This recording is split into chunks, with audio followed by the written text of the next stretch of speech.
election जोबग्रो मोना अनादार माने 15,000 15,000 लाइमोनफोरा माने 2 लाख थाखा मोननो हागोन प्लास माने जोंनि PTC नि आरोबाव माने एडिशनेल 5,000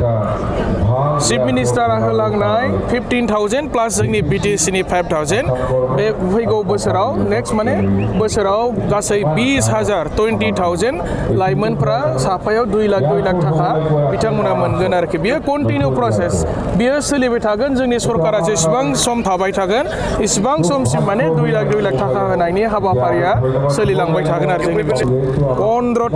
15थाबो देरहागोन जोंहा NDA एलायन्स दङ नेशनेल डेमोक्रेटिक एलायन्स बिथांमोनजों जयन्टलि इलेक्शन गेलेगोन आरो BPF हान्जाखौ फेजेननो थाखाय दायो आथिखालाव BTC आव माने स्ट्रं अपोजिशन पार्टी दायो गैथ'वा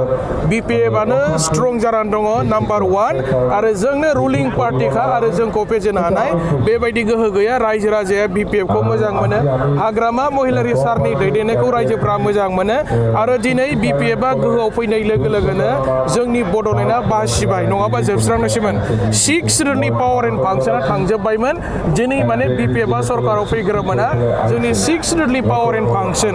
बेयो माने दिनै माने इनटेक्ट जाफिनबाय थाफिनबाय जोंनि बर' रायजो राजाफ्रा दिनै माने बयबो शान्तियै माने जौगानायखौ मोनगासिनो दङ आरोखि आरो गोबां जौगागोन नैबे नेक्स्ट 5 बोसोराव ओरैबायदि जौगानाय नुगोन नोंथांमोना माने मोनसेनि उनाव मोनसे जोंनि डेभेलपमेन्टआ बिराद स्पिडआव माने जौगालांबाय थागोन आरोखि क'क्राझार डिस्ट्रिक्ट BPF नि बानजायनायाव दिसपुर सल' जात्रा बे हाबाफारिखौ क'क्राझारनि जानागावआव खुंनाय जादों आरो बे हाबाफारियाव BTC नि चिफ हाग्रामा महिलारि सारजों लोगोसे BPF दोलोनि गोबां माने दैदेनगिरिफ्रा बे हाबाफारियाव बाहागो लादों आरो बे हाबाफारियाव क'क्राझार जिल्लानि हाजार माने रायजो राजाफ्राबो जोबोद माने रंजा खुसि बाहागो लाफैदों दिनै हाग्रामा महिलारि सारनिबो जोनोम सान बे जोनोम सानखौबो दिनैनि मेलनि जौसाङावहाय माने फालिनाय जादों रायजो राजाफ्रा बयबो मोजां मोनदों रंजादों हाग्रामा सारनिबो जोनोम सानजों लोगोसे दिनै BPF हान्जानि बेसेबांबा गेदेर मोनसे रेलि दिसपुर सल' जात्रा बे हाबाफारिखौ खुंनाय जादों आरो जोंना थांखिया बेनो जे BTC ओनसोलाव गासै 15टा एसेम्ब्लि माने सीट दङ बेनि मादाव 15टानि मादाव 15टा जोङो MLA फोरखौ देरहाहोनानै BTC ओनसोलनि जौगाखांनायनि खामानि मावनो थाखाय जोङो दिसपुराव फाथायहरगोन आरो खमैबो 4निफ्राय 5सिम जोङो माने मिनिस्टार बिना लाबोनानै जोंनि BTC खौ जोंनि बड'लेण्डखौ जोङो जौगाहोनायानो जोंनि थांखि आरोखि लाइमोनफोरनि 2 लाख होनाया सोलिबाय थागोन दाखालि बावै टटेल 5,000 जोङो अलरेडि माने चेक होबाय आरो अशोक गयारिया माने बेसलेस खोथा बुंग्रा मानसि UPPL आव बेबायदि मानसिया गोबां दङ अशोक गयारिमोन बायदि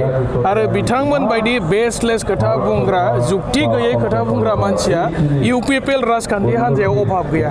आरो बेनिखायनोथ' बे बिथांमोनखौ माने रायजोफ्रा गाज्रि मोनो 5 बोसोर गोदान सरकार सालायनायावनो बिथांमोनखौ रायजोफ्रा दिनै BTC निफ्राय माने बिदाय होबाय आरो BPF नङाब्ला जोंनि बड'लेण्डआ जौगानाय नङा जोंनि BTC आ जौगानाय नङा बे खोथाखौ साफ्रोमबो रायजो राजाफ्रा मोनथिखागौ आरो बेनिखायनो दिनै हाग्रामा महिलारि सारखौ BTC ओनसोलनि रायजो राजाफ्रा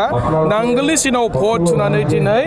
माने 28 जन MCLA देरहानानै एबसुलुट मेजरिटि लानानै दिनै सरकार सालायहोदों रायजोफ्रा UPPL नि बेबायदि आखलखौ बयबो मोनथिखागौ बेसलेस खोथा बुंनाय गाज्रि खोथा बुंनाय बे UPPL दोलोनिनो आदर्श नीति बायदिखा आरोखि 2 लाख अनसुंथाइ न'खरसेनिफ्रायनो साबा मोननायनि मदद जोंनावथ' दाबो बेबायदि प्रमान गैया जोंथ' नायगासिनो दङ ब्लक कमिटिफोरखौ स्ट्रिक्ट मोनसे अर्डार हरदों जोङो बेबायदि दङबा जों बेखौ केन्सेल खालामनानै जोङो गुबुन मानसिफोरनो होनाय जागोन आरो सोरबा प्राइमारि सोरबा ब्लकआ जुदि बेबायदि मानसिखौ डाबल सेलेक्सन खालामदोंब्ला आंनाव जुदि डाटाया सफैयोब्ला आङो चिफ सारजों रायलायनानै जों बेखौ केन्सेल खालामगोन इमिडियेटनो आरो गुबुन मानसिनो जोङो चेकखौ होनाय जागोन आरो जोंनि थांखिया जाबाय जायफोर मानसिफ्रा स्किल डेभेलपमेन्ट सार्टिफिकेट दङ अलरेडि स्किल पार्सन ट्रेनिं लाखानाय मानसिफोर बिथांमोनखौ जोङो रांखान्थि बिथिङाव जौगाहोनायानो जोंनि थांखि जोङो बेबायदि न'खरसेयाव 2 3 होनानै जोङो मिस इउज खालामनाय नङा दा बेनिखायनो आंनाव जुदि डाटाया सफैयोबा हायाबा आङो चिफ सारजों रायज्लायनानै बेखौ केन्सेल खालामनानै गुबुन माने मोनथावना जायफ्रा स्किल दङ बेबायदि लाइमोन सेंग्रा सिख्लाफोरनो माने 2 लाख थाखाखौ होनाय जागोन आरोखि बिपिएफ सरकारा दान मोनब्रै मोनबानि उनाव जोबलांनो हागौ होननानै बुंदों बिपिएफ सरकारा जोबनाय जोबैयाथ' रायजो राजानि आखायावसो सरकारानो दाखाबाय सरकारानो सोलिगासिनो दङ जों एबसुलुट मेजरिटि देरहादों जोङो माबोरै मबे जुक्तिजों बिपिएफआ जोबनांगौ जाखो इउपिपिएलआव टिकेट लाग्रा मानसि गैलानो